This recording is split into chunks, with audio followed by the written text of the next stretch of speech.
Selamat siang Bapak Ibu. Alhamdulillah kita sudah masuk di sesi materi terakhir ya Bapak Ibu di rangkaian kegiatan pelatihan kita selama kurang lebih 4 hari ini. Untuk materi berikutnya adalah standar pengujian laboratorium halal.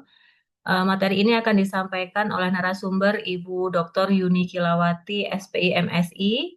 Beliau adalah dosen ya Bapak Ibu pada program studi manajemen sumber daya perairan dan juga beliau merupakan kepala laboratorium riset terpadu di Universitas Brawijaya Malang, Jawa Timur.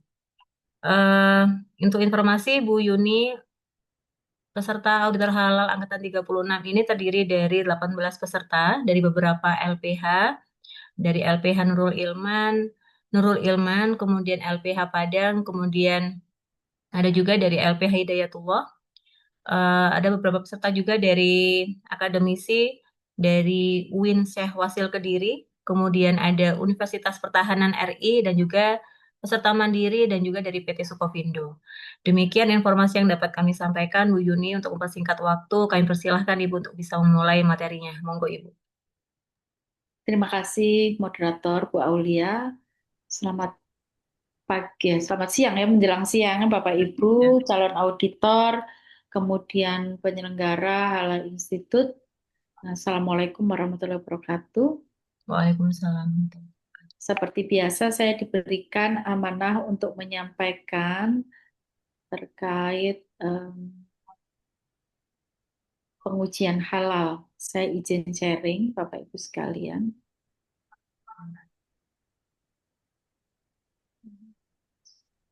Oke. Slide saya sudah nampak ya? Sudah terlihat Ibu. Ya, terima kasih.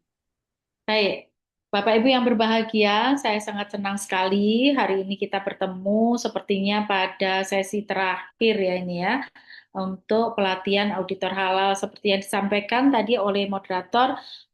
Alhamdulillah calon auditor ini diikuti oleh beberapa institusi dan juga mandiri. Dalam hal ini, saya akan menyampaikan tentang Standard of Laboratory Testing to Support Halal Product Certification yang kita akan berdiskusi terkait dengan uh, laboratorium standar untuk pengujian dalam hal rekomendasi atau mensupport sertifikasi produk halal. Tak kenal maka tak sayang, Bapak Ibu. Eh, saya ingin memperkenalkan singkat saja bahwa saya Yuni Kilawati itu adalah sebenarnya dosen Universitas Brawijaya di bidang bioteknologi lingkungan perikanan dan saya bergabung di laboratorium sentral di bawah Universitas Brawijaya di bawah rektor dan dikoordinasi oleh wakil rektor bidang inovasi dan research itu sejak tahun 2012 ya, mulai dari saya sebagai kepala divisi biologi molekuler, kemudian sampai saat ini saya menjadi kepala laboratorium riset terpadu.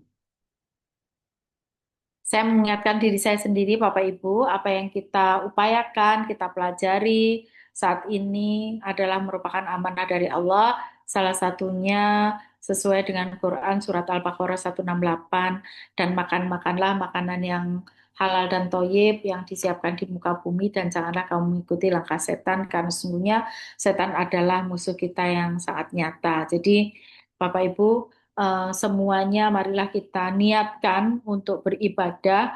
Tentu saja hal ini melandasi kehati-hatian kita dalam melakukan satu investigasi sampai munculnya rekomendasi sertifikat halal. Jangan sampai yang sudah kita sertifikasi atau mungkin malah kita tolak sertifikasinya itu tidak sesungguhnya data yang seharusnya mereka terima atau mereka anut ya, sehingga hal itu akan merugikan pihak bukan hanya konsumen tetapi juga produsen, karena ini kaitannya kita pertanggungjawabannya adalah dunia akhirat gitu Bapak Ibu. Ya, kalau kita bicara tentang faktor yang menyebabkan peningkatan atensi terhadap produk halal, sebenarnya kita ini tidak lepas dari peningkatan populasi penduduk di muka bumi yang dominan adalah Muslim. Ya. Yang kedua adalah perubahan awareness konsumen yang meningkatkan atau memicu pertumbuhan market terhadap produk halal dan thayyib. Ya, jadi konsumen itu yang umat Muslim sekarang sudah mulai meningkatkan mereka terhadap kehati-hatian dan pemilihan produk yang digunakan, ya, beralih ke bukan beralih tetapi memperkuat landasan mereka untuk memilih produk halal. Tapi tidak hanya masyarakat Muslim, Bapak Ibu. Jadi non Muslim pun sekarang itu sudah mulai bergeser lifestyle-nya. Jadi mereka ingin menggunakan produk yang aman-aman saja gitu ya. Yang aman itu dimiliki semua persyaratannya oleh produk halal dan thayyib. Sehingga karena yang menggunakan produk halal dan thayyib itu tidak hanya umat muslim yang sudah mayor atau mayoriti yang ada di muka bumi, tapi juga non-muslim, sehingga industri halal ini menjadi semakin maju. Yang terakhir tentu saja peningkatan teknologi informasi yang menyebabkan produk itu bisa dikonsumsi oleh konsumen di belahan bumi manapun. Ya, jadi sekarang itu kita tidak harus membelajarkan atau membeli produk halal itu eh, apa namanya dengan secara fisik, tetapi juga melalui teknologi informasi yang sudah sangat kembang. Ini yang mendukung pernyataan saya tadi, betapa populasi Muslim di dunia itu eh, sangat besar, ya, sangat dominan. Jadi kalau dari dominansi ini, yang paling banyak itu diduduki oleh negara Indonesia, di mana dia memiliki sekitar 12,7% umat Muslim yang kalau dibandingkan dengan umat Muslim di seluruh muka bumi ini. Sedangkan di Indonesia sendiri, umat Muslim mencapai sekitar 87,2 kurang lebih ya persen dibandingkan dengan umat Muslim umat atau penganut agama yang lain. Hal ini menjelaskan bahwa masyarakat Indonesia itu memiliki kuantitas umat Muslim yang sangat tinggi, dan ternyata menurut data dari apa namanya Global Islamic Economic Indicator itu tidak hanya kuantitasnya yang tinggi, tapi kualitasnya juga. Jadi dari skor GIEI Indonesia itu berada pada peringkat 3. Ini pada peringkat 3. Setelah sebelumnya dia ada di peringkat 4, sebelumnya lagi peringkat 5, sebelumnya peringkat 10, sekarang sudah ada di peringkat 3. Bahkan pertumbuhan sektor industri halal di Indonesia menurut Global Muslim Travel Index 2023 itu menduduki peringkat 1. Ini artinya bahwa kita tidak hanya menang jumlah, tapi juga menang kualitas. Bahkan di industri farmasi dan kosmetik kita menduduki peringkat 6. Di sektor modest fashion kita ada di urutan ketiga, di belakangnya Uni Emirat Arab dan Turki. Ini sangat sangat sangat membanggakan dan patut kita jaga. Kita jaga trust ya, kepercayaan dari konsumen di seluruh dunia ini. Jadi kalau mereka sudah melihat ada label halal, harusnya memang dia adalah halal dan thayyib. Maka itu ada di pundak kita, ya, ada di uh, uh, ujung tombaknya adalah di auditor, di mana Bapak Ibu sekalian yang tahu data yang bisa diinvestigasi dari pelaku usaha, apakah layak untuk diberi label halal atau tidak. Hal ini ditangkap oleh pemerintah Indonesia sehingga dikeluarkannya peraturan pemerintah tentang penyelenggaraan bidang jaminan produk halal BPJPH, di mana yang saya underline adalah produk yang masuk, beredar dan diperdagangkan di wilayah Indonesia itu wajib bersertifikasi halal, ya, kecuali yang memang dia berasal dari bahan yang diharamkan Jadi dia tidak diwajibkan bersertifikat halal. Coba Bapak Ibu teliti di sekelilingnya betapa banyak produk yang mereka menyatakan bahwa itu berdasarkan konten atau ingredients-nya itu bahannya dari produk halal tapi tidak memiliki label halal. Jadi PR-nya masih banyak Bapak Ibu. Nah, sebenarnya produk halal itu apa sih? Halal production itu adalah yang all raw materials, ingredients, food additives, and processing aids ini semuanya apa namanya menggunakan produk yang memenuhi syarat halal. Nah, kalau kita bicara proses, ya, jadi mulai dari dia itu alatnya, kemudian bagaimana produk itu diproses, semuanya harus didedikasikan hanya untuk produk halal, tidak boleh tercampur penggunaannya dengan produk non halal. Juga production facilities like water, buildings, treatment equipment, warehouse, dan juga personel itu semuanya harus free from source of contamination. Jadi tidak boleh ada peluang terkontaminasi dan memenuhi syarat kebersihan.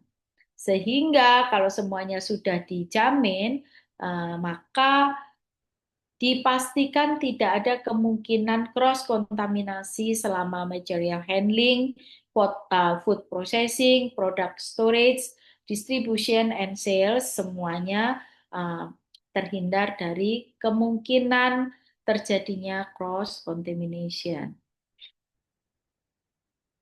Apakah haram material itu? Haram material yang kita ketahui ada bagian tubuh manusia, ada darah, ada homer, ada babi, ada juga hewan yang disembelih tidak mengikuti syariah Islam.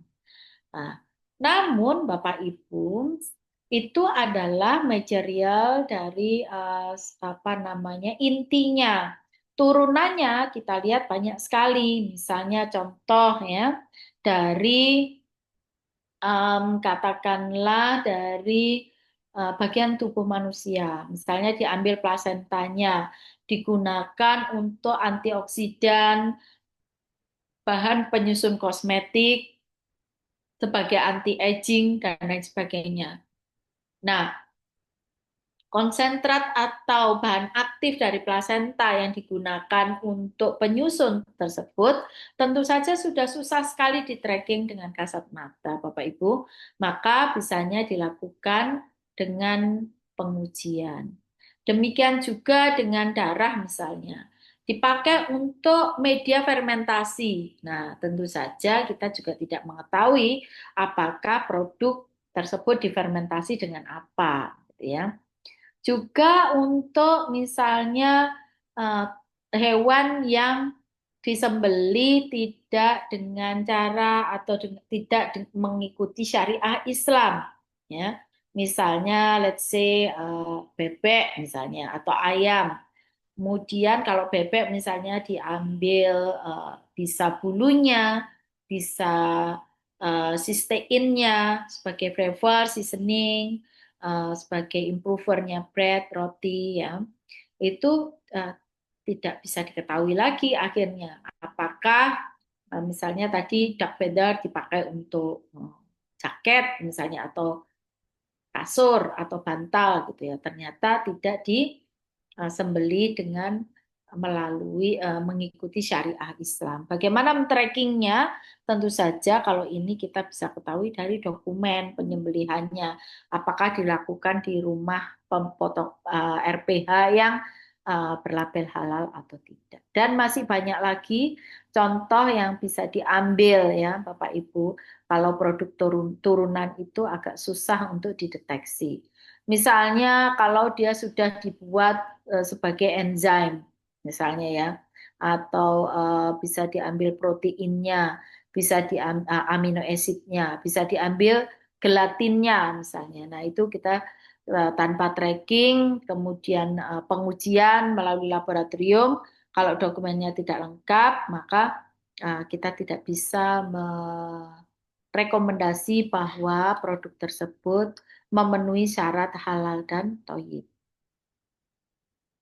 Babi sendiri, Bapak Ibu, itu turunannya banyak sekali. Misalnya kita ambil contoh ya, diambil lemaknya. Lemaknya itu turunan lemak misalnya diambil mono atau digliseridnya. Kemudian dipakai sebagai emulsifier es krim.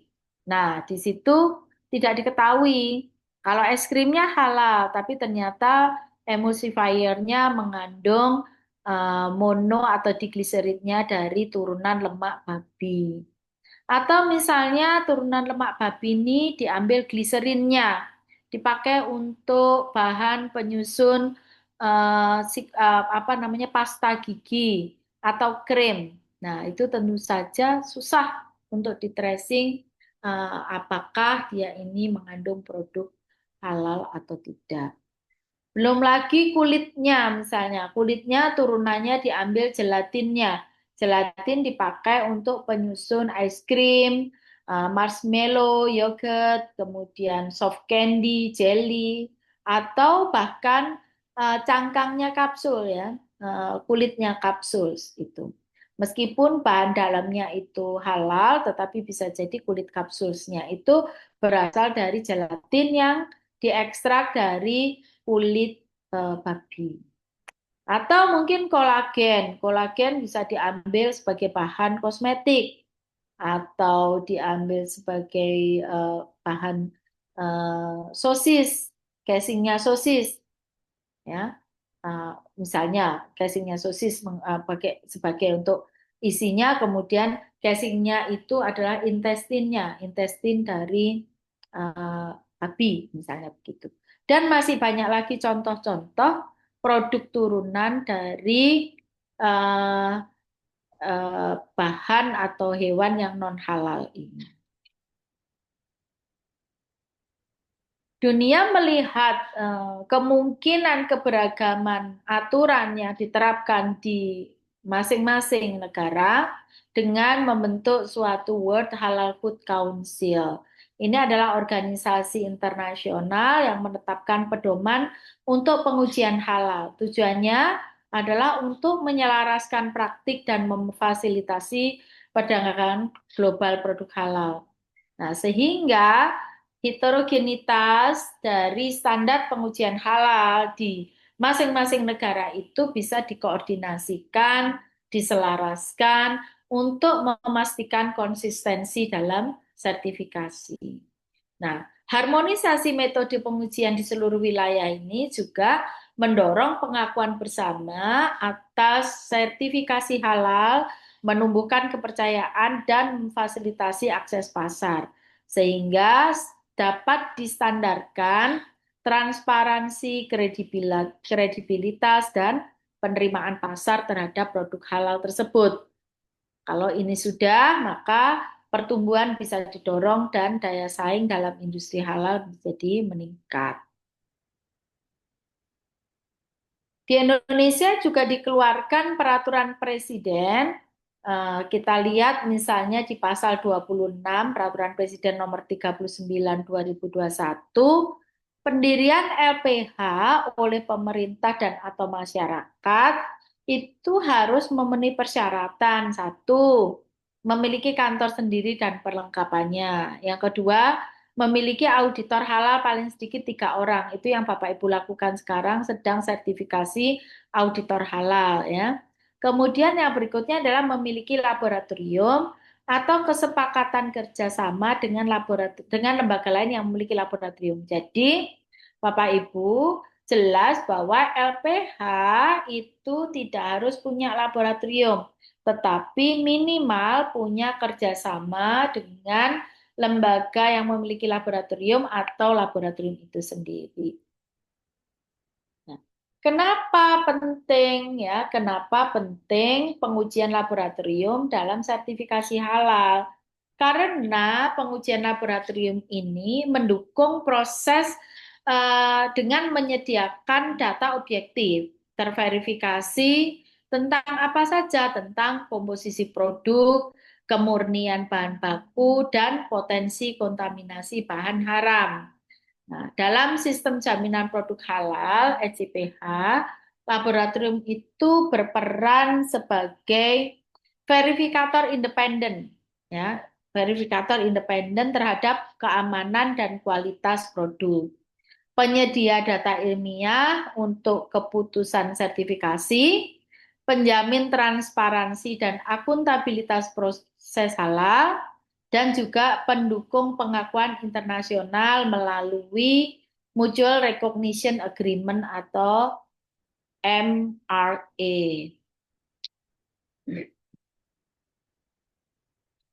Nah, Bapak Ibu sekalian, regulasi nasional dan internasional untuk halal itu pengujian laboratorium halal di Indonesia itu melalui peraturan BPJPH tentang akreditasi dan penilaian kesesuaian lembaga pemeriksa halal mengacu pada standar nasional Indonesia SNI ISO IC 17025 2017 untuk laboratorium pengujian dan kalibrasi.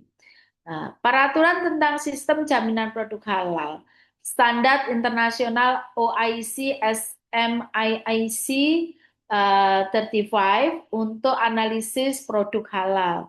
Laboratorium yang menjalani pengujian halal, dia harus memiliki akreditasi internasional yang diakui oleh International Laboratory Accreditation Corporation (ILAC) dan Mutual Recognition Arrangement (ILAC) MRA. Nah, yang diakui itu adalah SNI ISO IC 17025 2017.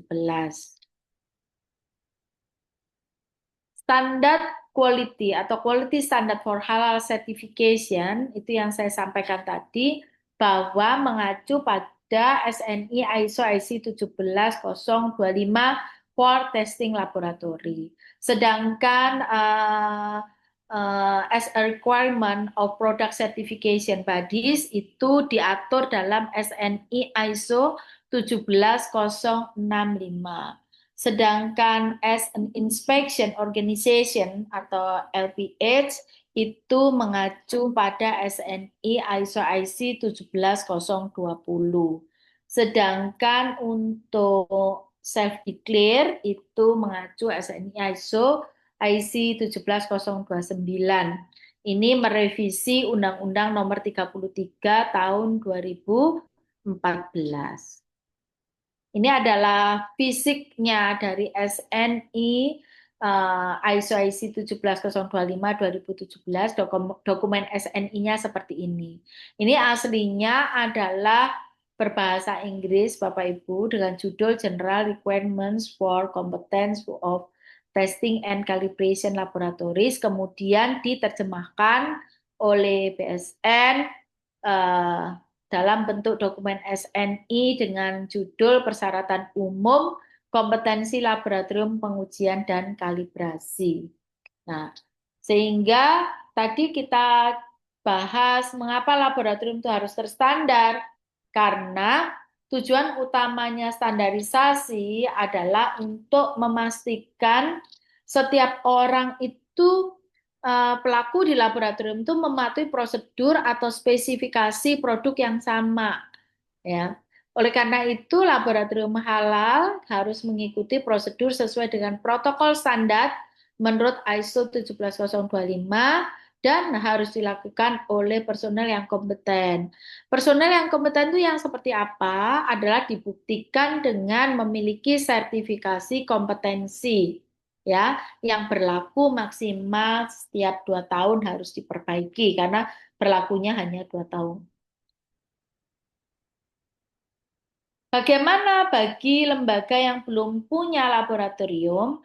Maka untuk meng-create laboratorium to support halal produk, yang pertama harus dilakukan adalah understanding halal standard. Jadi sebelumnya harus paham dulu konteksnya makanan atau produk ya yang halal itu sesuai dengan yang dijelaskan di Al-Qur'an itu yang seperti apa gitu ya.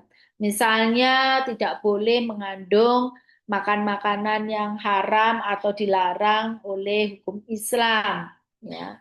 Baik itu mengandung daging babi, alkohol, atau turunan-turunan dari sumber tersebut. Setelah paham tentang standar halal, yang kedua bisa dilakukan itu adalah setting up the laboratory. Jadi laboratori ini harus punya kelengkapan yang dibutuhkan ya, tools-tools, methods ya yang dibutuhkan untuk pengujian haram apa kandungan haram ya. Jadi minimal misalnya kalau sudah ditetapkan lingkup apa yang mau diajukan ke Komite Akreditasi Nasional, itu disetting equipment dan toolsnya itu apa saja. Berikutnya adalah hiring qualified staff. Qualified staff, tadi saya jelaskan di depan bahwa staffnya harus mengantongi sertifikasi kompetensi di bidang yang dia kerjakan. Ya, misalnya dia menguji prosedur halal dengan menggunakan qPCR misalnya, maka dia harus kompeten dalam hal pengujian menggunakan qPCR methods, ya. Dan harus menghasilkan data yang akurat. Bagaimana menunjukkan data ini akurat? Yaitu dengan pengujian, pengujian antar laboratorium, dimulai dari intra laboratorium. Jadi di dalam laboratorium itu sendiri dengan equipment yang sama, dengan metode yang sama, sampel yang sama, tapi misalnya dilakukan oleh dua analis yang berbeda, harusnya itu datanya sama-sama akurat. Sedangkan untuk antar laboratorium itu adalah dengan laboratorium lain yang sama-sama terstandar ISO 17025. Nah, itu harus diperoleh data yang sama-sama akurat. Sedangkan uji profisiensi ya untuk menjamin akurasi data itu dilakukan oleh lembaga atau laboratorium yang diperbolehkan untuk mengadakan uji profisiensi. Biasanya mereka membagikan sampelnya yang dianalisa oleh laboratorium yang terstandar ISO 17025. Mereka semua harus menghasilkan data yang akurat, tidak boleh yang outlier. Kalau outlier, maka akan dicek ulang yang salah di mananya. Apa di alatnya yang belum terkalibrasi, atau di metodenya yang belum divalidasi, atau di SDM-nya yang tidak memiliki kompetensi, ya, atau di lingkungannya yang tidak sesuai dengan kebutuhan analisis. Berikutnya adalah developing testing prosedur. Jadi, laboratorium juga harus memiliki standar operating prosedur untuk pengujian terhadap produk yang berbeda, misalnya itu didaftarkan ke Komite Akreditasi Nasional dengan metode yang sudah terstandar. Metode yang dipilih itu bermacam-macam. Ada metode yang standar, itu hanya perlu verifikasi. Sedangkan ada juga yang development metode yang dikembangkan oleh laboratorium, itu hanya perlu verifikasi. Nah, semuanya itu akan dicek oleh Komite Akreditasi Nasional sampai di kompetensi dari analisa atau PLP-nya. Bisa melakukan analisanya dengan sesuai atau tidak, itu dengan unjuk kinerja yang disaksikan oleh asesor dari Badan Akreditasi Nasional. Kemudian kalau semuanya sudah disetujui, prosedurnya sudah sesuai, alatnya sudah terkalibrasi, analisnya sudah kompeten, kemudian datanya akurat, terbukti, sudah melalui beberapa uji banding tadi, maka Komite Akreditasi Nasional akan menghasilkan sertifikat ISO 17025 yang akan diperbaiki selama periode tertentu. Dan setiap tahun dilakukan audit eksternal mutu oleh KAN. Ya. Setelah diaudit, sebenarnya audit itu harus dilakukan secara internal dan eksternal ya. Jadi laboratorium itu harus diaudit. Kalau internal itu adalah auditor dari misalnya dari dalam lembaga itu sendiri atau dari dalam laboratorium itu sendiri. Sedangkan yang eksternal itu yang wajib adalah dari Komite Akreditasi Nasional. Kalau semuanya sudah sesuai, kemudian tersertifikasi, maka harus tetap dilakukan monitoring. Tadi monitoringnya dengan audit internal. Setelah mendapatkan monitor, hasil dari monitoring, maka digunakan untuk improvement. Nah, itulah yang diwajibkan dilakukan oleh laboratorium yang digunakan sebagai laboratorium penguji untuk mensupport sertifikasi halal. Standar internasional ISO 17025 itu sebenarnya hampir sama dengan GLP dan GMP, namun ISO 17025 ini lebih ketat karena dia itu mencakup terdiri dari kebijakan, ada kebijakannya yang tidak boleh berpihak, harus ada kerahasiaan, ada umpan balik, dan lain-lain. Kemudian struktur organisasi. Nah, struktur organisasi ini juga harus jelas, menjelaskan hubungan antara manajemen, teknis, operasional, dan layanan pendukung. Kemudian sumber daya, tadi sudah kita singgung, sumber daya itu misalnya personil, fasilitas, dan peralatan. Kemudian sistem pemrosesan. Sistem pemrosesan ini misalnya penerimaan, penanganan sampel, laporan teknis, penanganan pengaduan, pengerjaannya tidak sesuai, dan pelaporan. Dan yang tidak kalah penting adalah sistem manajemen ya terkait dengan pengendalian, catatan, dokumen, penilaian tindakan dan risiko, tindakan korektif, audit, dan tinjauan manajemen. Untuk laboratorium halal itu ISO IC 17025 menetapkan persyaratan umum untuk kompetensi laboratorium pengujian dan kalibrasi. Standar ini memastikan bahwa laboratorium itu satu, dia mengoperasikan sistem manajemen mutu yang komprehensif. Ya. Jadi kalau laboratorium itu sudah terstandar ISO 17025, maka dia akan mengoperasikan sistem manajemen mutu yang komprehensif. Yang kedua, akan menjaga integritas hasil pengujian atau hasil analisa. Kemudian memberikan hasil yang akurat, dapat direproduksi dan dapat dilacak. Serta yang paling penting adalah diakui secara internasional. Jadi pelaku-pelaku usaha kita, mereka mendapatkan sertifikasi halal itu juga ada kepentingannya untuk ekspor ke negara lain. Maka kalau dia memang diuji dari laboratorium yang terstandar ini, maka tidak diragukan akan diakui oleh internasional. Persyaratan umum di laboratorium pengujian itu yang pertama yang harus dipenuhi itu adalah ketidakberpihakan, adanya objektivitas. Jadi dia terbebas dari benturan kepentingan, bebas dari bias, tanpa prasangka, netral, adil, keterbukaan pikiran, kewaspadaan, keterpisahan, dan keseimbangan. Kemudian pengaduan, ada ungkapan ketidakpuasan misalnya oleh orang atau organisasi dimanapun terhadap laboratorium berkaitan dengan kegiatan atau hasil laboratorium, maka tanggapannya harus sesuai. Tanggapannya harus sesuai. Kemudian tadi sudah kita singgung di depan, adanya perbandingan antar laboratorium, intralaboratorium, dan uji profisiensi yang harus dilakukan untuk menjaga akurasi dan stabilitas data yang dihasilkan oleh laboratorium.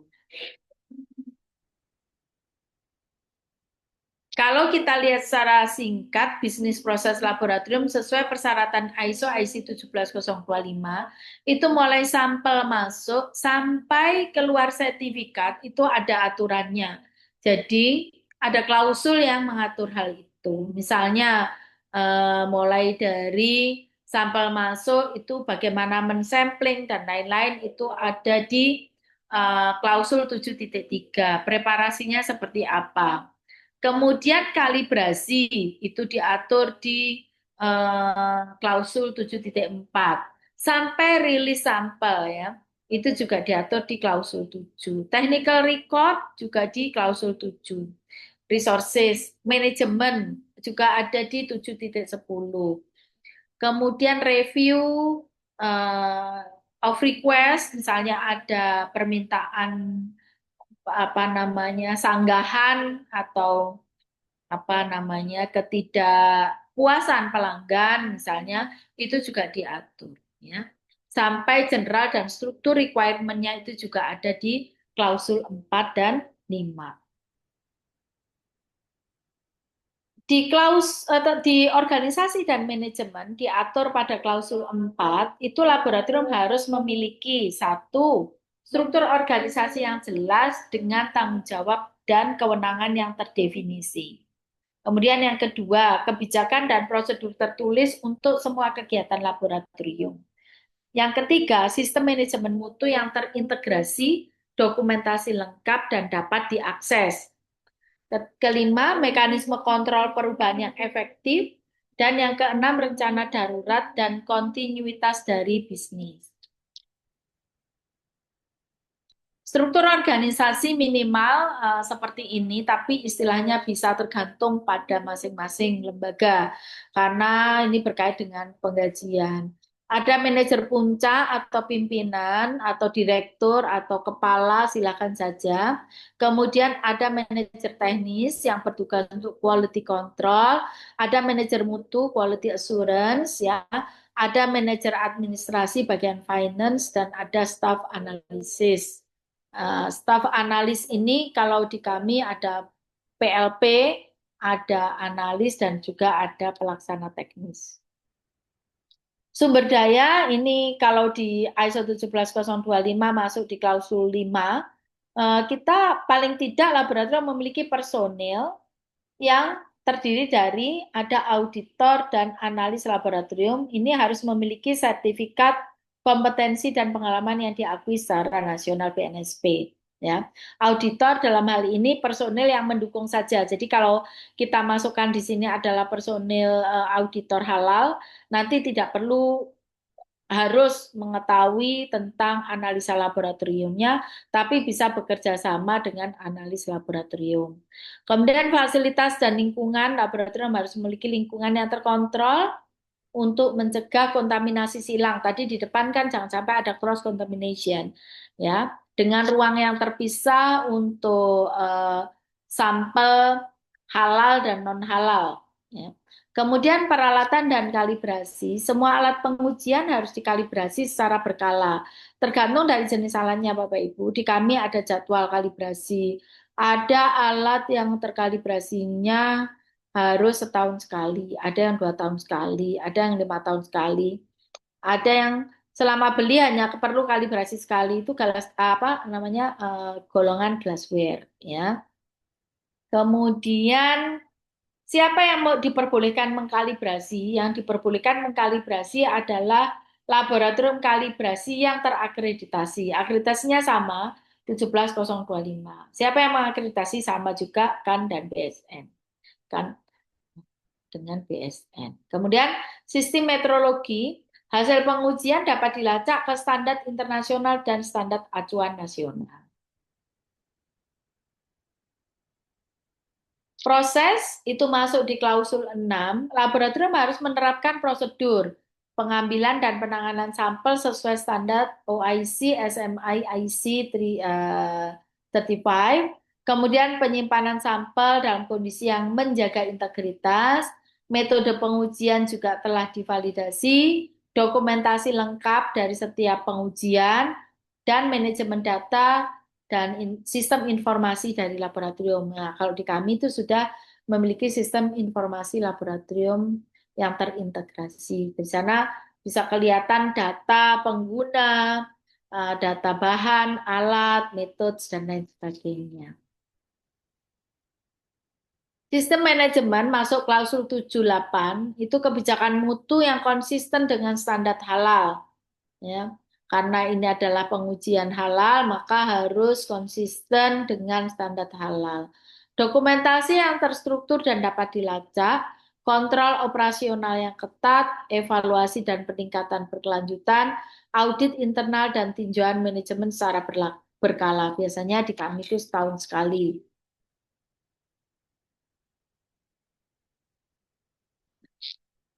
Step dari pengajuan pengusulan sertifikasi halal itu mulai dari application request yang dilakukan oleh pelaku usaha, kemudian dokumen verification oleh BPJPH, LPH assignment, sampai di assessment itu eh, perlu proses di mana di bagian assessment itu membutuhkan waktu yang paling lama, kurang lebih adalah 15 hari kerja. Kenapa? Karena di proses assessment itu butuh pengujian. Ya. Jadi Bapak Ibu nanti bisa mengidentifikasi kalau dokumennya semua sudah lengkap, tidak ada keraguan-raguan, mungkin tidak perlu pengujian. Tapi selama tidak lengkap dokumennya, tidak diketahui asal-usul dan proses atau prosedurnya, apakah itu bisa dijamin halal, dan misalnya ada indikasi tidak bisa diidentifikasi dengan kasat mata, maka perlu adanya direkomendasikan untuk diuji di laboratorium pengujian halal. Setelah itu baru sertifikasi oleh MUI, dikeluarkan fatwa, dan BPJPH memberikan atau mengeluarkan sertifikat halalnya. Jenis-jenis pengujian laboratorium untuk produk halal, misalnya untuk pengujian komponen haram kritis itu misalnya dengan mengetahui kandungan babinya. Yang paling sering digunakan, paling aman itu adalah menggunakan pengujian DNA. Biasanya bisa menggunakan metode real-time PCR atau qPCR atau bisa dengan LC-MS atau GC-MS. Aplikasinya misalnya produk daging, produk perisa, suplemen, atau bisa juga adalah daging yang olahan. Limit deteksinya dapat mendeteksi DNA babi pada tingkat parts per billion. Untuk pengujian identifikasi spesies, spesies apa yang ada di dalam produk itu bisa juga menggunakan DNA barcoding atau analisis protein. Aplikasinya bisa di produk daging, gelatin, turunan hewan lain, ya. Jadi ini berbasis spesies. Tujuannya untuk memastikan spesies hewan yang digunakan itu halal, bukan predator dan bukan bangkai. Kemudian pengujian gelatin dan ingredient turunan hewan itu untuk mengidentifikasi sumber gelatin, apakah dia dari sapi, babi atau ikan, ya. Kemudian verifikasi proses penyembelihan halal jika berasal dari hewan darat dan dokumentasi dari rantai pasok dari pemasok.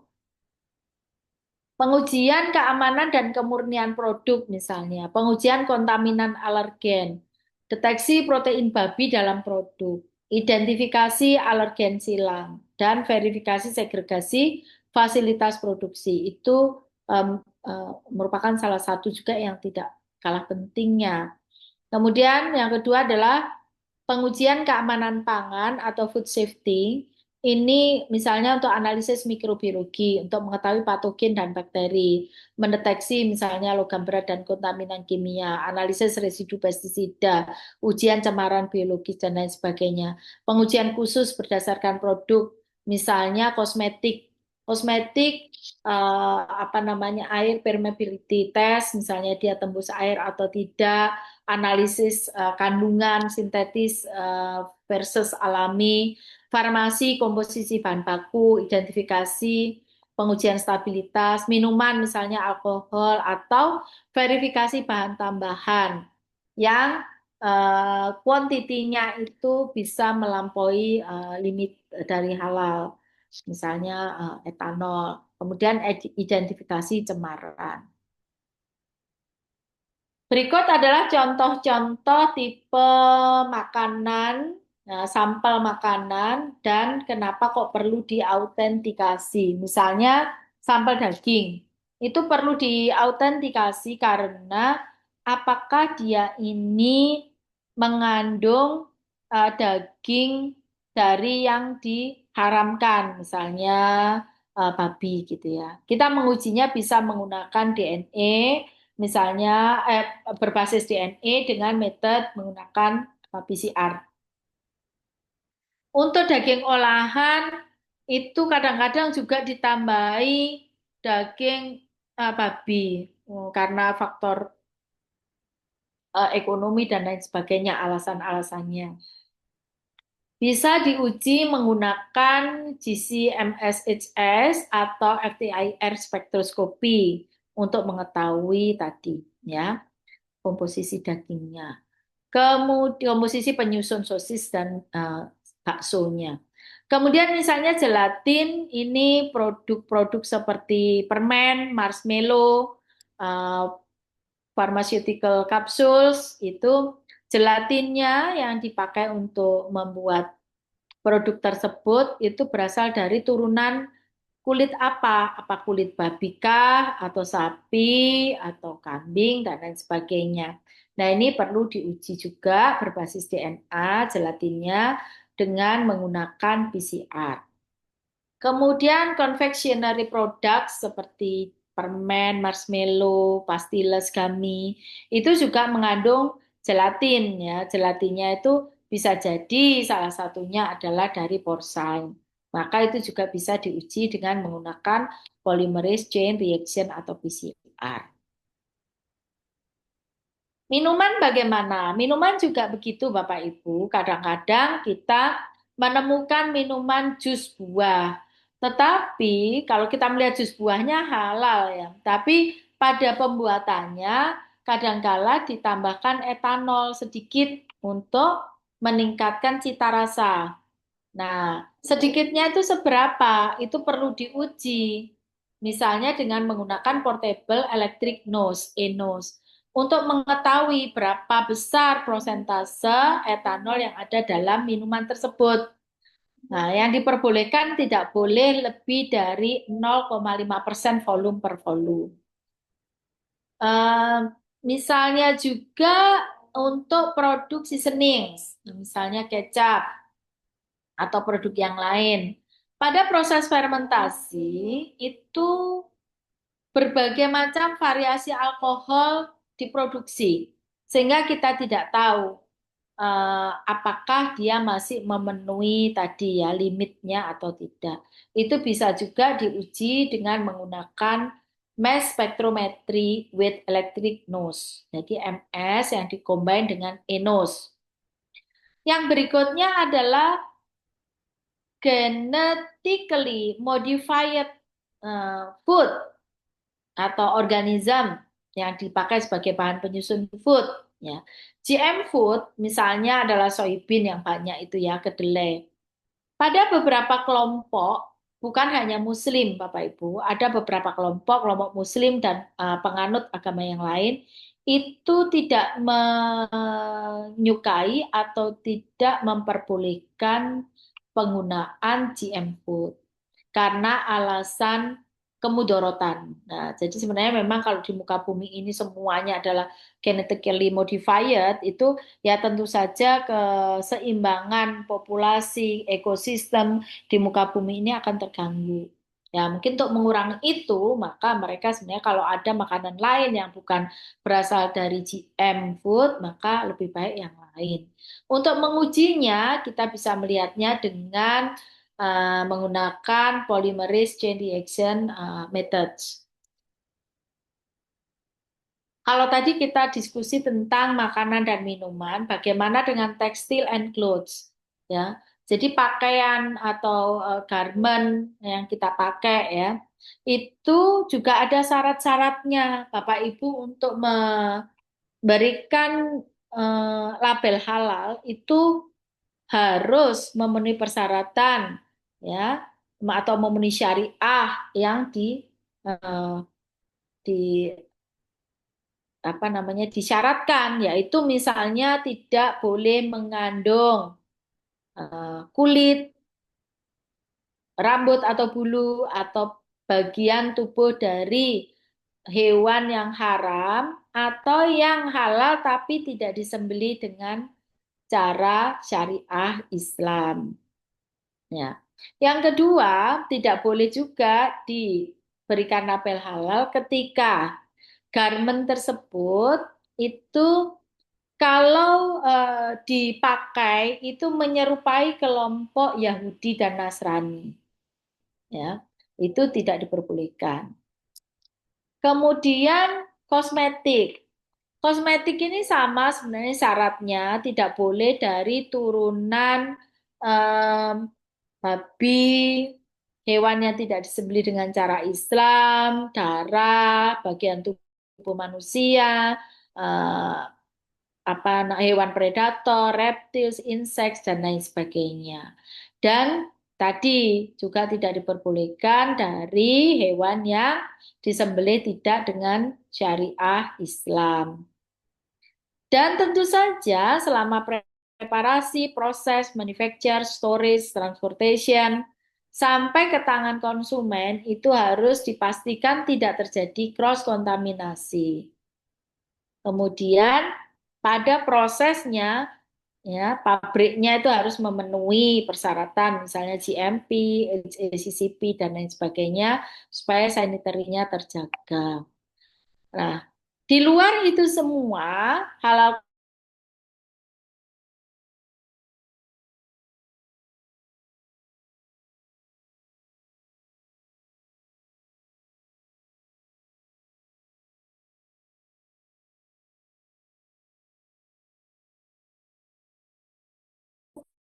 ibadah.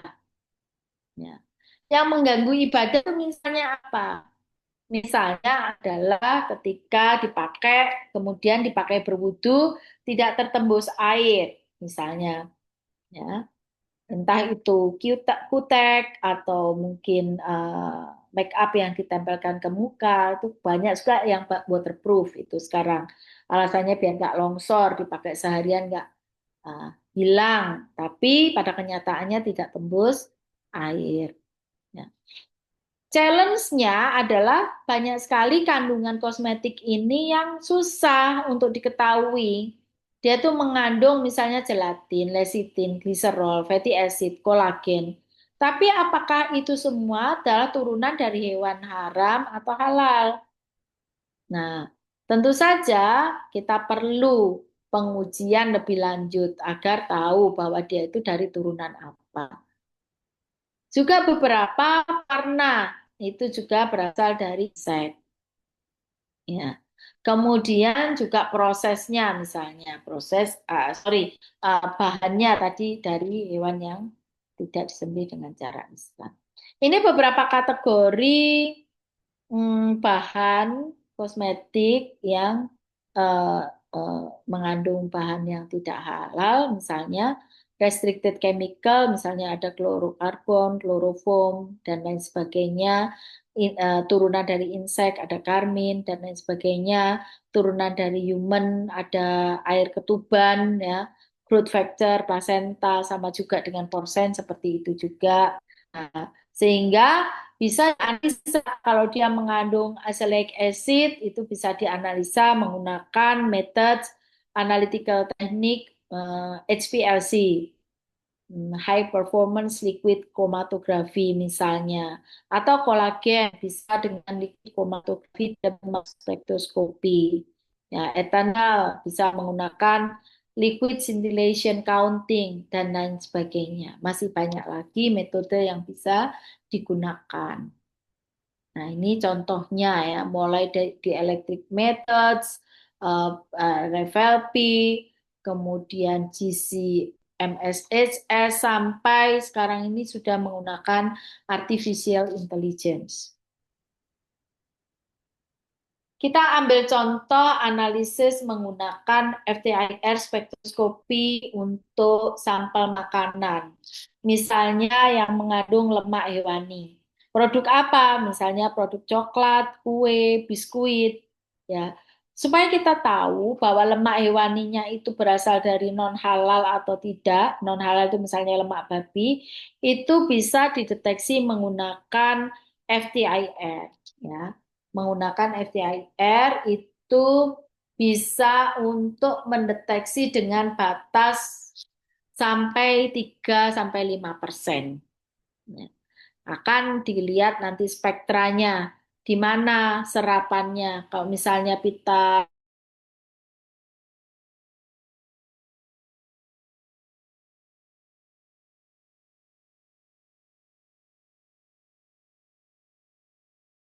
lemak babi itu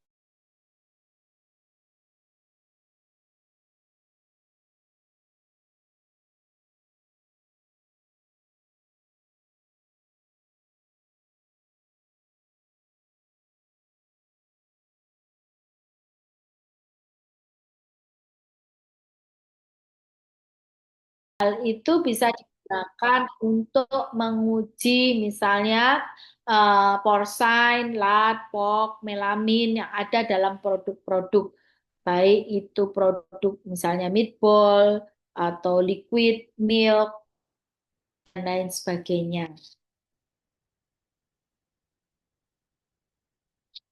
Tadi kita menyinggung tentang pengujian based on DNA. Kenapa itu banyak digunakan? Karena kuantifikasi DNA ini bisa dikatakan akurat dan cepat dan stabil. Jadi kalau misalnya ada makanan olahan yang diberi perlakuan panas, itu dia tidak terbatas, bisa dianalisis. PCR sendiri yang untuk menganalisis DNA itu macam-macam jenisnya.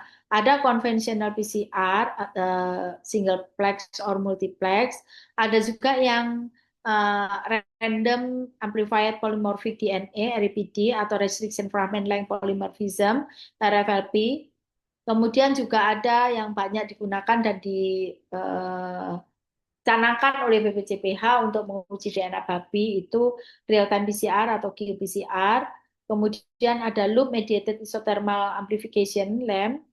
Uh, Kelemahannya tadi meskipun banyak digunakan dan dicanangkan oleh BPCPH dengan menggunakan quality PCR, itu instrumen dan regennya itu relatif mahal, ya enggak, ya relatif, ya namanya mahalnya itu seberapa itu relatif. Kemudian sampelnya tidak bisa digunakan kembali untuk analisis selanjutnya. Ini yang saya bilang tadi PCR banyak sekali jenisnya. Ada spesifik PCR, spesifik duplex PCR, multiplex real time PCR, real time PCR sendiri untuk menguji mulai dari pork, proud identification ya, untuk meat, species, bovine dan lain sebagainya ya. Dalam produk-produk misalnya ya macam-macam apa namanya oil, kemudian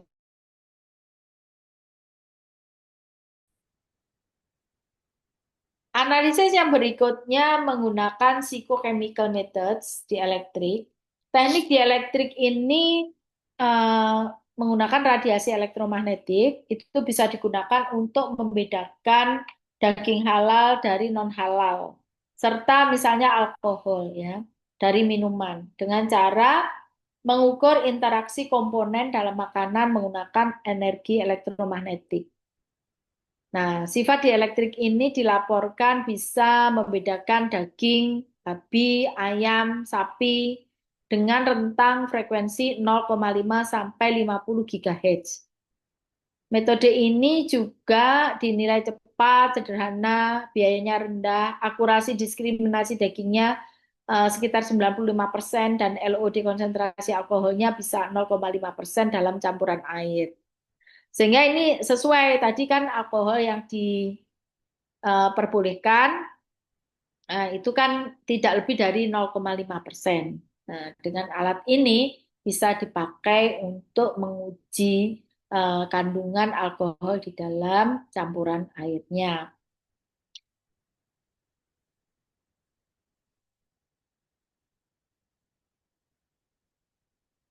Yang berikutnya kita mengidentifikasi atau identification menggunakan produk INOS. INOS itu sebenarnya singkatnya adalah tiruan dari nose, tiruan dari hidung manusia yang digunakan untuk mendeteksi, untuk meniru penciuman biologis manusia, didasarkan pada sensor semi selektif untuk melihat senyawa, senyawa volatil yang menyebabkan perubahan fisika sensor selama absorpsi pada permukaan senyawa volatil. Kalau pakai hidung manusia itu ada subjektivitasnya. Ada yang bilang ini sudah berbau alkohol, ada yang bilang belum.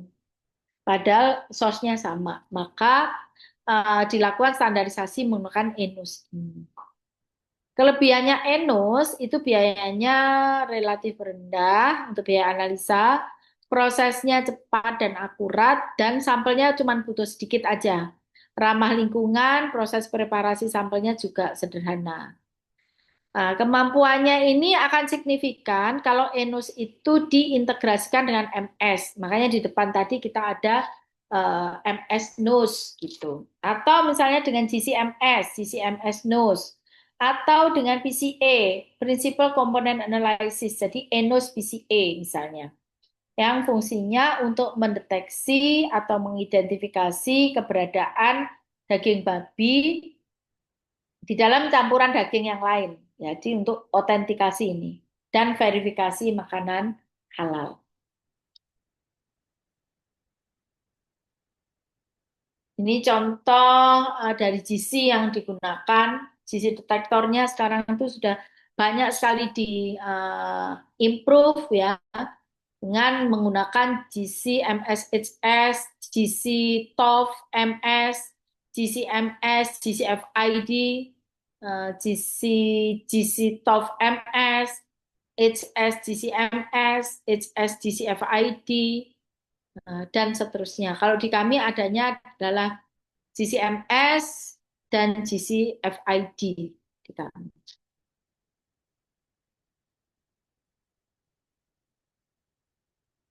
DSC, differential scanning calorimetry, itu bisa digunakan untuk otentikasi lemak atau minyak, ya. Jadi apakah lemak ini mengandung lemak babi atau tidak, itu dilihat dari representatif uh, crystallization dari termogram. Nantinya kita akan tahu, bisa memisahkan kandungan lemak ini terdiri dari lemak apa saja.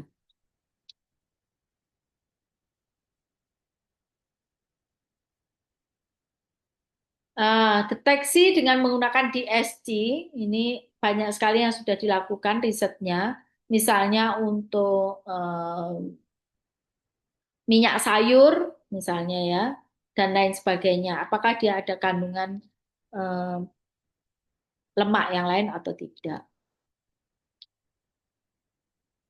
Kita beralih ke determinasi kulit yang dipakai sebagai bahan, misalnya untuk garment, untuk jaket, tas, sepatu, mungkin untuk juga joknya mobil dan lain sebagainya. Eh, kita sebenarnya akhir-akhir ini banyak di apa? Banyak dihadapkan pada produk-produk bahan kulit yang berbahan kulit yang murah. Nah, itu sebenarnya kulitnya apa? Ya. Apa asli atau tidak? Nah, ini jadi ada dua level pengidentifikasian. Yang pertama adalah mengidentifikasi kulit dengan sintetis. Kulit dengan sintetis. Kalau kita lihat, sebenarnya sintetis itu secara kasat mata itu hampir sama sebenarnya dengan kulit yang uh, genuine, yang asli. Tapi kalau kita lihat menggunakan SEM, Scanning Electron Microscope, kita lihat karakteristik dari permukaan kulit ini, maka berbeda, gitu ya. Kalau dengan preservasi, kulit ini kita bisa lihat nih ya, dengan preservasi, ini kulit asli, bahan yang digunakan untuk preservasi itu menyebabkan porinya semakin luas kalau kulitnya asli. Kalau kulitnya sintetis dia akan semakin merapat, makin padat. Apakah berhenti di sini? Ya tentu saja tidak, karena ternyata kalau kita lihat sama-sama hole-nya itu segitiga sama babi. Seperti ini kalau kita lihat permukaan menggunakan SEM. Maka yang dilakukan berikutnya adalah dengan memotong melintang. Kalau kulitnya dipotong melintang, maka kulit yang asli itu akan ada pembuluh eh, atau hair follicle yang dipakai untuk menancapnya bulu atau rambut, tumbuhnya bulu atau rambut. Nah, tentu saja yang sintetis tidak punya ini. Lebih lanjut, bagaimana Bu kalau seandainya dia itu sama-sama, jadi tidak kelihatan? Maka bisa kita uji lanjutan dengan menggunakan FTIR sehingga spektranya jadi beda. Apakah ini kulit sama-sama genuine misalnya ya, kulit sapi, kambing, atau babi. Atau misalnya kita bandingkan juga dengan sintetis boleh juga, ya akan menghasilkan spektra yang berbeda. Kemudian interpretasi dari spektra tersebut ada region A, B, dan C. Kita melihat diferensiasi antara sapi, kambing, dan babi, maka akan jauh berbeda. Panjang gelombangnya sapi misalnya di 1.200 sampai 1.000. Kambing di 700 sampai 600, sedangkan babi di 500 sampai 400. Sehingga gugus fungsionalnya juga berbeda. Ya, gugus fungsionalnya yang sampel A itu karbonil, amide group dari aromatik aldehid, sedangkan yang B itu alifatik aldehid, kemudian yang C itu asetamid, propanamid, dan butanamid. Sehingga bisa dihasilkan struktur kimia pendekatan atau asumsi predik dari struktur kimianya. Tentu saja berbeda karena gugus fungsinya berbeda, maka struktur kimianya juga jauh berbeda. Nah, dari sini kita bisa melihat secara signifikan perbedaan antara kulit sapi, babi, dan kambing misalnya yang kita bandingkan adalah 3 kelompok tersebut. FTIR juga bisa membedakan tadi kan antara sintetis. Nah, ternyata sintetis juga kelihatan bedanya nih spektranya. Yang merah itu yang PVC, ya. Kelihatan sekali bedanya dibandingkan genuine leather. Nah, itu tadi adalah identifikasi di laboratorium. Bagaimana? Apakah bisa kalau kita mendeteksi secara cepat gitu ya? Boleh dengan menggunakan rapid test. Tapi ingat, ini hanya digunakan sebagai initial detection. Selanjutnya harus tetap diarahkan untuk diuji di laboratorium. Nah, sebenarnya rapid test ini kan praktis, cepat, murah, gampang dibawa kemana-mana, gampang di apa namanya perlakuan atau analisisnya gampang, sensitivitasnya tinggi, namun ya ini sangat rentan false positif ataupun false negatif. Ini adalah beberapa laboratorium terakreditasi 17025 yang memiliki lingkup halal. Ya, jadi ada lab halal LLTUB yang hari ini sedang di asesmen oleh KAN. Hari ini LLT di Universitas Brawijaya sedang dihadiri oleh KAN untuk reassessment.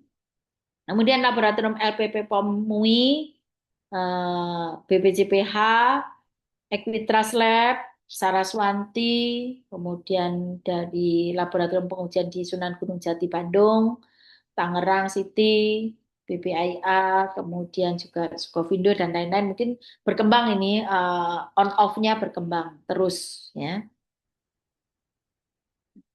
Challenge and best practice, kalau terjadi kontaminasi silang, terutama bahan haram yang mudah kontaminasi, sehingga kalau seandainya di dalam suatu praktek usaha itu tidak ada segregasi yang jelas, pemisahan yang jelas, maka harusnya diimplementasikan untuk strict segregation policy. Jadi harus jelas pemisahannya antara produk halal dan non halal. Polisinya harus jelas, ya. Kemudian penggunaan alat dan peralatan juga harus terpisah untuk pengujian sampel sensitif. SOP ketat untuk decontamination alat dan area, juga dilakukan training komprehensif untuk semua staf supaya dia tahu pentingnya segregasi. Nanti kalau dia amati toh dipisah, kalau enggak dipisah karena dia nggak tahu pentingnya. Kemudian validitas metode pengujian. Challenge-nya sensitivitas dan spesifisitas dari methods itu harus mampu mendeteksi bahan haram pada tingkat yang relevan eh, secara jelas. Biasanya itu dengan PPB atau PPM. Best practice-nya itu adalah penggunaan metode pengujian yang telah terakreditasi dan terbukti. Validasi metodenya dilakukan sesuai dengan ISO/IC 17025, penggunaan kontrol dan standar reference yang resmi, partisipasi dalam proficiency testing program. Interpretasi hasil untuk challenge itu tidak setiap deteksi bahan haram itu secara otomatis apa namanya berarti produk haram. Jadi konteksnya jumlahnya perlu dipertimbangkan. Jadi tadi seperti etanol misalnya ya. Maka auditor halal harus punya pemahaman dalam hal interpretasi halal ini. Jadi dia kalau memangnya belum tahu, belum paham, maka harus kolaborasi dengan ahli fikih dan pakar industri spesifik misalnya. Dokumentasi kriteria penerimaan atau penolakan harus jelas, diterima atau ditolak nih. Nah, komunikasi yang baik antara laboratorium dan LPH untuk klarifikasi hasil itu perlu dilakukan. Ini di laboratorium kami, singkat saja mungkin apa saja yang kita miliki. Nah, itu ada confocal laser scanning microscope, real time PCR atau qPCR tadi, microplate reader, inverted mikroskop, flow cytometer, kemudian gas kromatografi mass spektroskopi (CCMS), microwave assisted extraction (MAE), LC-RMS, liquid chromatography high resolution mass spectrometer, zebrafish housing system, scanning electron microscope (SEM), X-ray diffraction (XRD), liquid chromatography tandem mass spectrometer (LC-MS), gas chromatography with flame ionization detector (GCFID), inductively coupled plasma (ICP) yang di kami itu EIS, kemudian Next Generation Sequencing NGS, Malditov, dan RNA analyzer dan masih banyak lagi alat kategori 2. Ini yang saya tuliskan yang kategori 3. Nah, ini adalah tadi alatnya, gambarnya dan fungsinya. Ini juga, ini juga, ini CCMS, LCRMS, LCMS, ICP EIS, ini MAE, Maldito. Ya, ini adalah beberapa LPH yang bekerja sama dengan laboratorium kami, yaitu yang jelas yang pertama LPH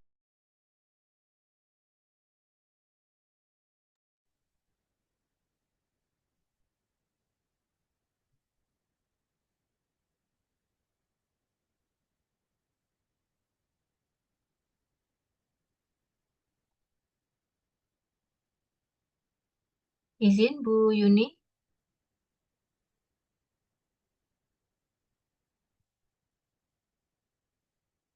mohon maaf Bapak Ibu sepertinya ada kendala jaringan di narasumber.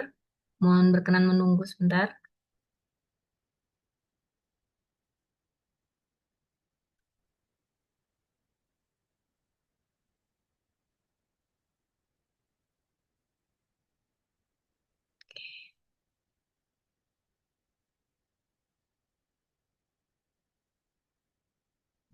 Izin Bu Yuni.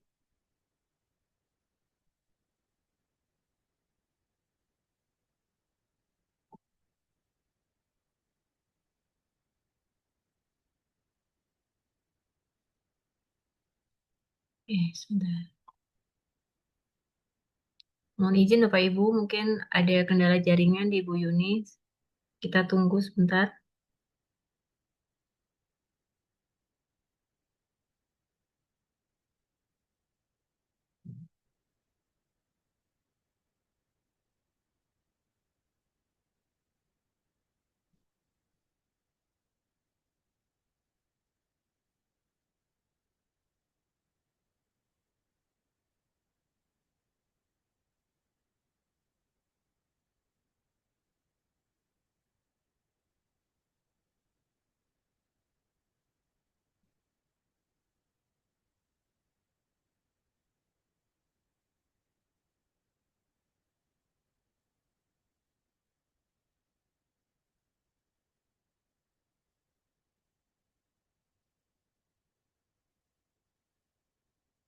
Mohon maaf, ada kesalahan teknis. Saya kebonceng sebentar itu tadi. Ya, Nah, kita lanjutkan, Bapak Ibu, sebentar ya.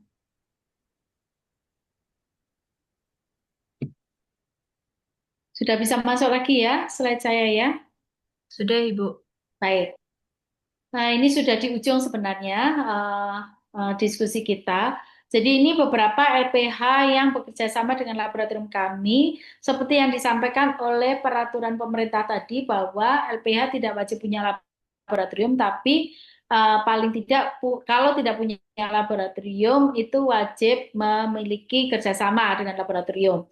Nah, ini adalah beberapa LPH yang kerjasama dengan kami. Sebenarnya tidak semuanya tidak punya lab, Bapak Ibu. Misalnya contoh untuk Sunan Gunung Jati itu misalnya ya, mereka sudah punya laboratorium halal, tapi mungkin lingkupnya yang ada beberapa yang belum ada. Ada juga yang sebenarnya mereka sudah punya laboratorium yang terstandar ISO 17025, tetapi lingkup halalnya yang tidak punya.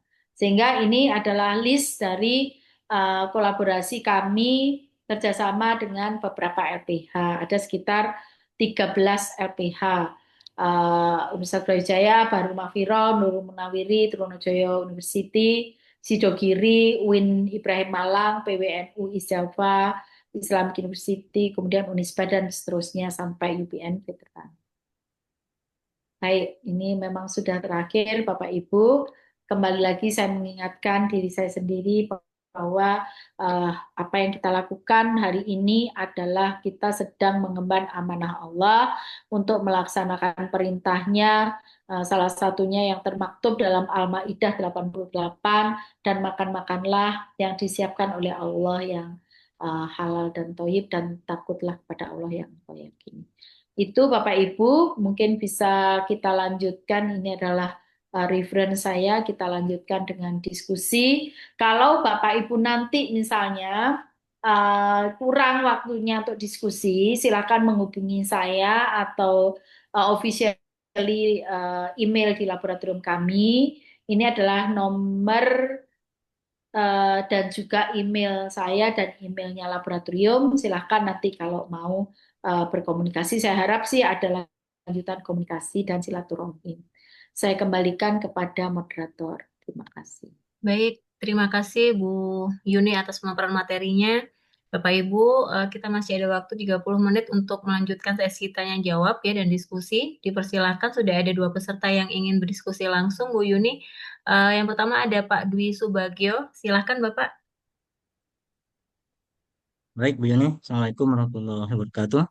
Waalaikumsalam warahmatullahi Ya, wabarakatuh. ini terkait ini kejadian yang banyak dialami di lapangan terkait audit, khususnya untuk membedakan antara ayam tiren, ya ayam mati kemarin atau ayam mati yang tidak halal dengan ayam yang produk sembilan halal.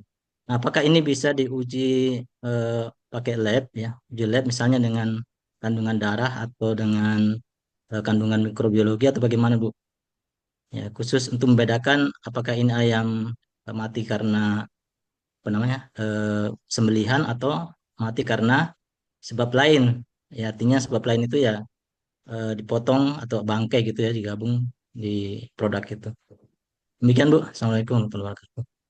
Waalaikumsalam warahmatullahi wabarakatuh. Mungkin bisa langsung dijawab terlebih dahulu Bu Yuni.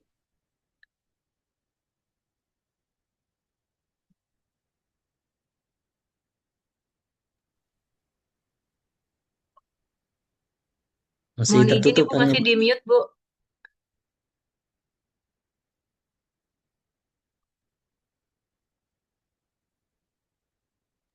Oh ya, maaf. Jadi, em, Bapak, Pak Dwi, ya, dari mana Pak Dwi? Sambil kenalan ini. Pak Dwi masih di mute, Pak. Mohon open mic dulu. Dari LPH Hidayatullah, kebetulan tinggal di Kendari, Oh ya, Sulawesi Pak. Tenggara. Ya, jadi kalau berkaitan dengan pemotongan hewan, apakah dia mengikuti syariah atau tidak, tentu saja itu dari dokumen bahan yang dimiliki oleh pelaku usaha. Apakah dia itu menggunakan hewan yang dihasilkan di rumah potong hewan yang terstandar halal atau tidak. Itu tentu saja kita tahunya adalah dari dokumen, harusnya dilengkapi dengan dokumen atau dengan wawancara bisa kita tracing ke tempat apa namanya penyembelihan tersebut. Kemudian kalau uji laboratorium, nah itu yang paling utama ya Pak, itu harus dulu. Kalau memang itu nggak ada, nah ini sudah dicurigai sebenarnya ya. Kalau misalnya dia menggunakan apa bahan yang tidak berasal dari rumah potong hewan yang tidak bisa di tracking, misalnya begitu ya Pak. Kemudian sebenarnya kalau misalnya uji lab ya bisa saja, tapi jatuhnya jadi lebih mahal Pak.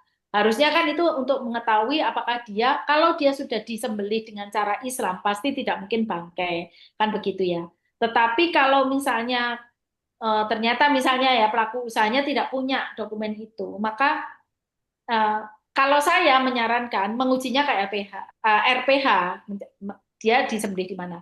Tapi kalau dia ngakunya menyembelih sendiri, misalnya begitu, dan seterusnya, itu di laboratorium sebenarnya ada beberapa metode untuk menguji. Meskipun jatuhnya tidak efektif ya menurut saya. Tidak efektif itu karena begini, sebenarnya Bapak tidak sedang menguji bahan aktif itu, tetapi Bapak hanya ingin mengetahui dia itu disembelih dengan cara Islam apa enggak, ya kan? Nah, itu bisa dengan uji histamin misalnya ya. Dengan uji histamin itu kita bisa tahu apakah di dalam daging ayam itu dia memiliki kandungan histaminnya berapa.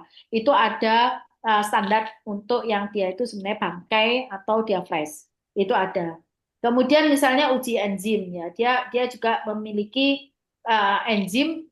Kalau ayam tiren itu ada enzim tertentu yang dia itu memiliki kandungan yang lebih tinggi dibandingkan ayam fresh. Nah, tapi kembali lagi Pak, kita itu kan yang kita cari tidak sedang melihat komponen enzimnya atau kuantifikasi enzimnya atau untuk melihat tadi itu histaminnya. Maka sebenarnya kalau menurut saya expert judgment-nya adalah dia diwajibkan menggunakan ayam yang diproduksi oleh RPH yang terstandar halal. Selesai di situ, Pak.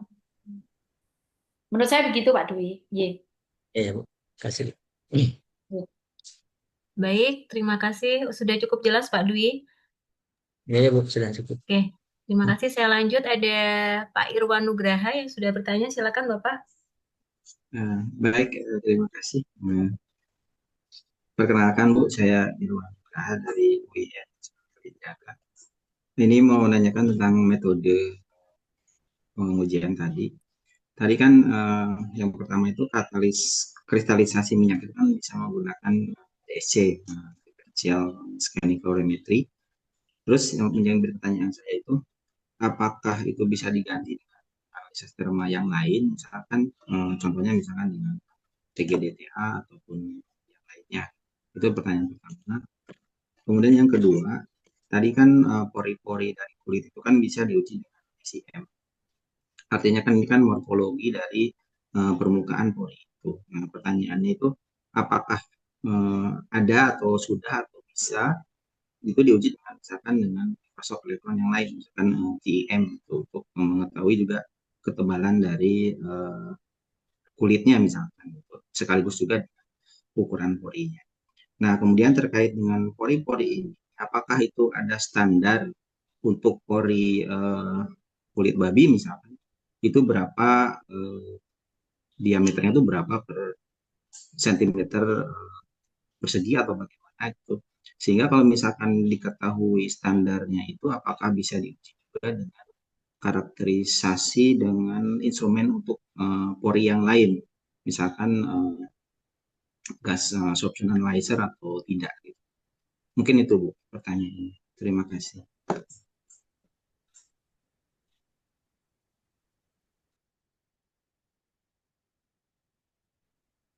Langsung saya jawab ya, Baik, moderator. silakan Ibu langsung Ya. dijawab. Terima kasih Pak Irwan.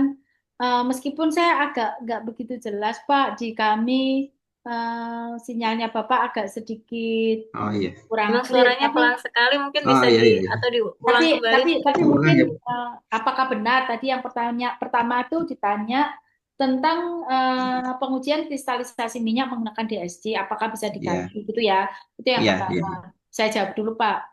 Jadi sebenarnya selama BPCPH itu belum menetapkan standar methods untuk pengujian, itu bisa menggunakan metode apapun yang misalnya di laboratorium Bapak itu punya alatnya dan sudah terakreditasi ISO 17025 atau di laboratorium yang dikerjasamai oleh LPH Bapak itu punyanya alat apa untuk menguji kristalisasi minyak itu. Selama belum distandarkan harus pakai metode ini oleh BPCPH itu boleh-boleh saja Pak, nggak masalah. Dulu itu Pak untuk penguji contoh ini contoh kasus. Dulu itu di kami pengujian DNA itu menggunakan um, konvensional PCR karena kita anggap itu murah. Nah, tapi setelah itu kan distandarisasi oleh BPJPH menggunakan real time atau qPCR ya. Akhirnya kami jadi punya dua-duanya, Pak. Kami punya dua-duanya. Jadi yang terakreditasi ISO 17025 itu kita punya konvensional PCR dan real time PCR. Nah, untuk di SC tadi saya berikan salah satu contoh saja. Tapi sebenarnya untuk menguji kristalisasi minyak itu kan banyak sekali tadi saya bikin tabelnya banyak, Pak ya. Di tabelnya tuh banyak banyak methods yang bisa kita pilih. Selama belum ditetapkan keharusan menggunakan metode itu, maka boleh saja. Asalkan laboratoriumnya dan lingkupnya sudah terakreditasi ISO 17025. Polri, Pak. Porinya babi ya ini ceritanya ya. Kalau ukuran akhirnya menjadi relatif relatif kepada umurnya. Tapi kalau bentuk, nah itu yang ada bedanya Pak antara mungkin babi, sapi sama kambing itu ada bentuknya berbeda. Tadi saya sebutkan bahwa kalau babi itu lebih segitiga dan lebih ini. Tapi itu kembali lagi begini. Kalau seandainya ternyata rancu sekali, ya, maka bisa dilanjutkan dengan menggunakan FTIR tadi, Pak. Kalau FTIR kan Hmm, akhirnya ketemu kromatogramnya. Jadi ya. ketemu bahwa ini adalah kulitnya apa, gitu, kulitnya sapi, babi atau kambing. Seperti itu, Pak. Pak, siapa Pak Ahmad ya? Irwan, Oh, Pak Pak Irwan. Irwan. Irwan Nugraha, Iya, Ibu. Ya Pak. Iya, ya. Pak. Terima kasih Ibu. Sama-sama, Pak. Udah terjawab ya Pak untuk pertanyaannya. Baik, Ya. Bapak Ibu ada lagi yang ingin bertanya atau berdiskusi langsung? Nah, oke, baik di sini ada Bu Dila. Silahkan Ibu. Saya mau menanyakan mengenai FTIR, Ibu. Nah, kalau FTIR itu dia terbacanya kualitatif atau kuantitatif ya, Ibu? Baik, Bu. Karena tadi kan ketemunya kromatogram ya, Bu. Itu spektranya yang kita bisa tahu. Tapi sebenarnya itu bentuk kan tadi kalau kita menguji kulit itu mestinya ya kualitatif. Kan kita nggak bisa bilang itu kulit babinya seberapa banyak ya. Kan kita bisa melihat kalau tadi yang kita bahas kulit loh ya. Kalau kita bahas kulit tadi itu adalah apakah ini kulit apa? Itu berarti kualitatif ya, Bu. Iya. Baik, terima kasih, Ibu. Sama-sama, Bu. Oke, baik. Saya izin melanjutkan pertanyaan dari kolom chat Bu Yuni. Di sini ada Bu Ratwa Hayu. Izin bertanya, di dalam lab diperlukan ruang terpisah untuk sampel halal dan non-halal atau tidak? Untuk bahan atau kit yang digunakan di lab, apakah juga perlu perlakuan yang sama? Mengingat bahan-bahan yang digunakan di lab jarang ada yang berlogo halal.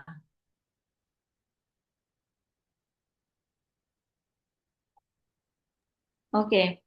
Sebenarnya kan kita punya prosedur untuk pembersihan ya. Pembersihan itu kalibrasi, bukan ini ya, apa namanya? eh bukan kalibrasi tapi apa sih namanya lupa saya. Jadi sebelum kita gunakan untuk pengujian berikutnya, kita pastikan dengan standar bahwa alat tersebut sudah bersih atau alat tersebut sudah kembali lagi seperti normal. Ya, jadi prosedur itulah yang memastikan bahwa tidak akan terjadi kontaminasi antara sampel halal dan haram. Kemudian kit, betul Bu, itu permasalahan kita bersama. Kitnya, apalagi di kita itu banyak sekali, ini Bu, banyak sekali impor. Itu yang eh, tidak ada logo halalnya. Tetapi kembali lagi, kit itu kan ada ingredients-nya ya Bu ya, ada kandungannya apa saja gitu. Nah, em, sebagai contoh, kita sedang menguji DNA babi menggunakan kit, ya misalnya let's say kita ambil kita impor dari luar misalnya ya Bu, yang tidak. Tapi kit itu kan tidak mengandung DNA babi gitu. Nah, jadi kontaminan itu sebenarnya malah bukan dari kitnya, kemungkinan ada dari misalnya SDM-nya, misalnya dari equipment-nya, kalau dia tidak mengikuti standar 17025. Kalau mengikuti standar 17025, di situ pasti sudah ada metode prosedur untuk bagaimana pembersihan alat supaya sebelum digunakan untuk berikutnya itu dia apa namanya dia sudah zero lagi, sudah nol lagi gitu ya, sudah tidak mengandung bahan yang diuji sebelumnya. Nah itu biasanya kalau memang lingkupnya distandarisasi oleh KAN itu masuk di dalam prosedur sebelum pengujian, memastikan alat itu sudah tidak ada kontaminan dari sampel sebelumnya. Begitu, Bu. Yeah.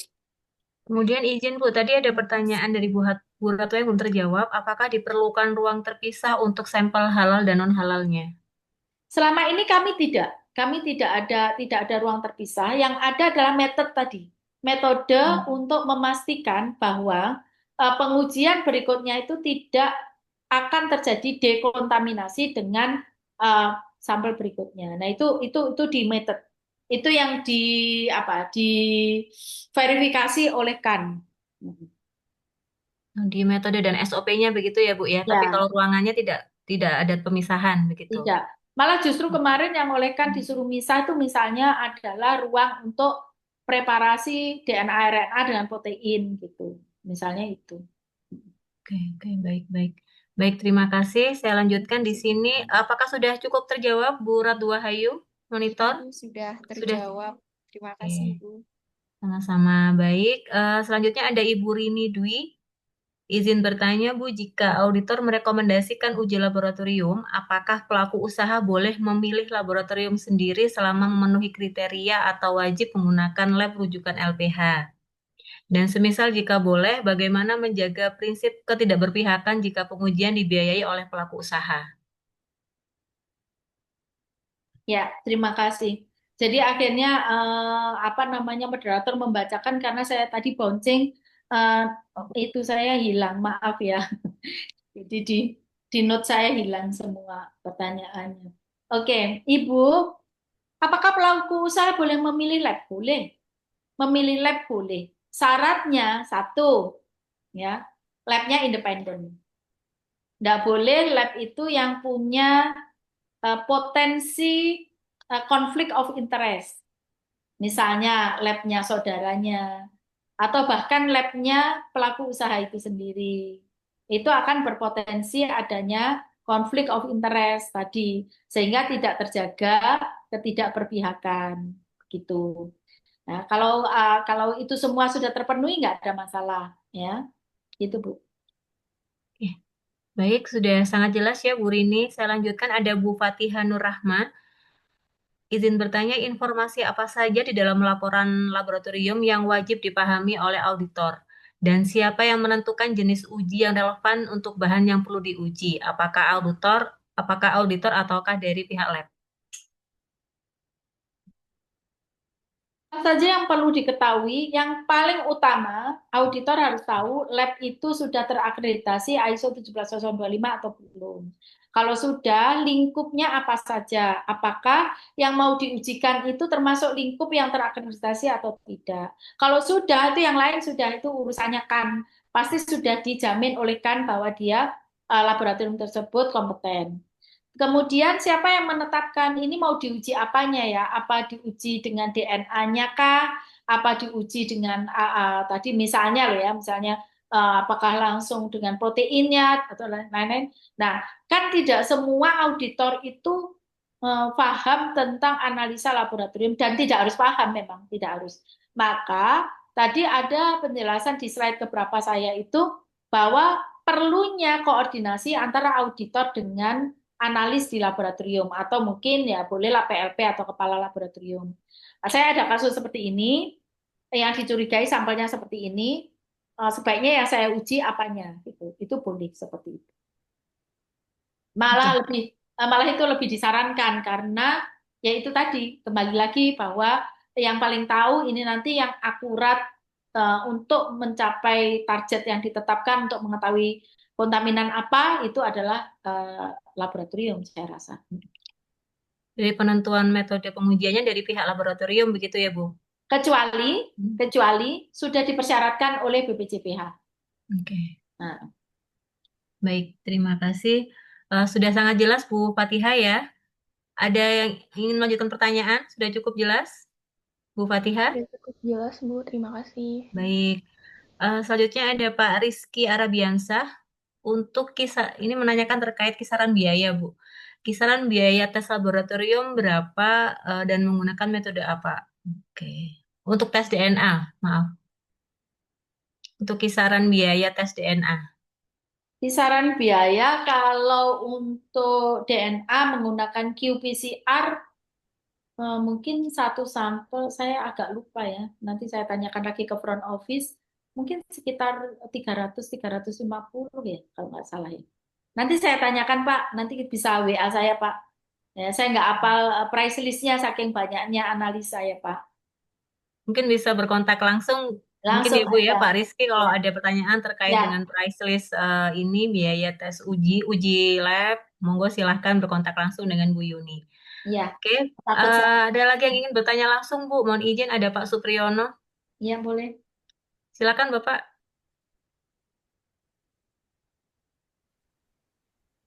Ya, Assalamualaikum. Ya, terima kasih. Kalau sampel itu diujikan di lab, itu kan biasanya butuh waktu yang cukup lama, Bu ya. Nggak bisa sehari 2 hari itu.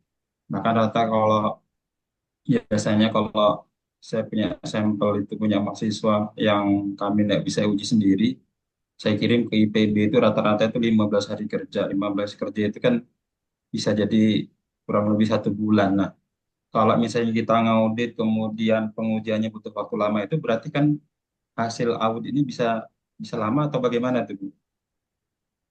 Makasih Bu. Ya, langsung saja Pak Supriyono. Pak, lab riset sama lab pengujian halal beda ya Pak. Kalau riset di kami antrinya bisa bulanan memang. Tapi kalau pengujian untuk halal ini kita punya timeline Pak. Jadi kayak kita tidak boleh lebih dari yang ditetapkan oleh BPJPH. Yang ditetapkan oleh BPJPH itu kan nggak lebih dari 15 hari ya Pak.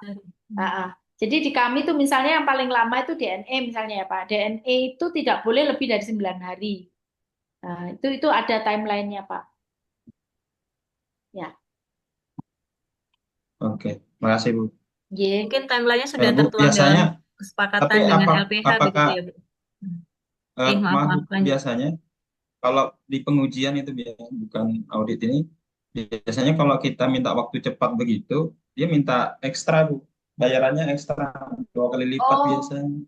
Kalau Kalau di umumnya itu kita 15 hari kerja, ya. tapi kalau minta 2 kali lipat harganya. Kalau di kita ada pertornya Pak, itu menyalahi aturan kalau misalnya tidak sesuai pertor. Dan tidak ada main-main kalau di kami ya.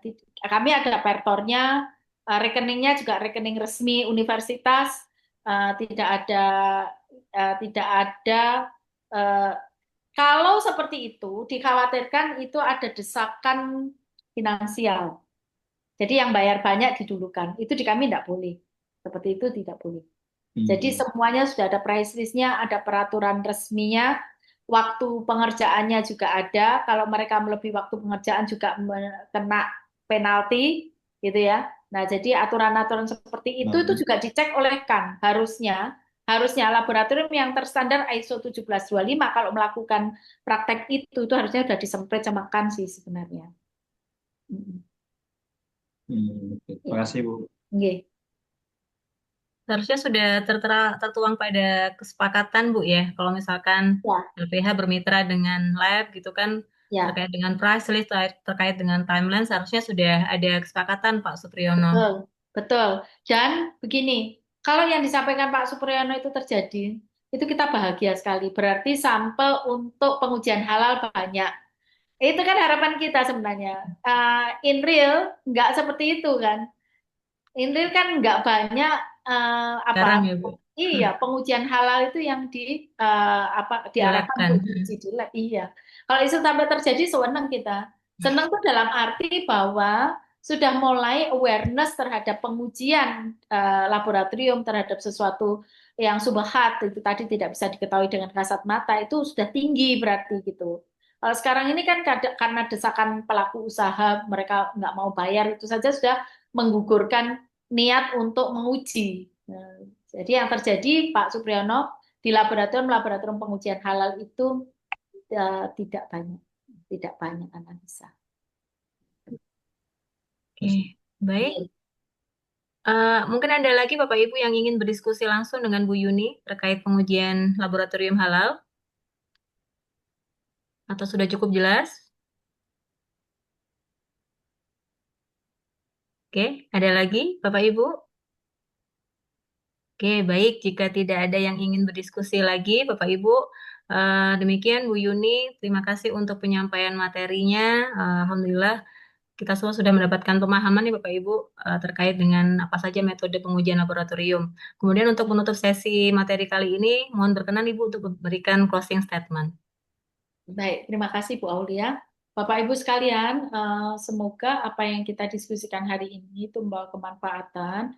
Kemudian jangan lupa Bapak Ibu, mari kita perkuat untuk silaturahim ini supaya niat kita untuk memberikan sertifikasi halal itu dengan cara yang benar dan cara yang clear jelas itu bisa terjadi gitu ya. Sinergi antara auditor, antara laboratorium, LPH, BPCPH itu semoga semakin kuat sehingga yang sudah di state halal dari Indonesia itu bisa diakui dan dipercaya oleh konsumen baik di dalam dan di luar negeri.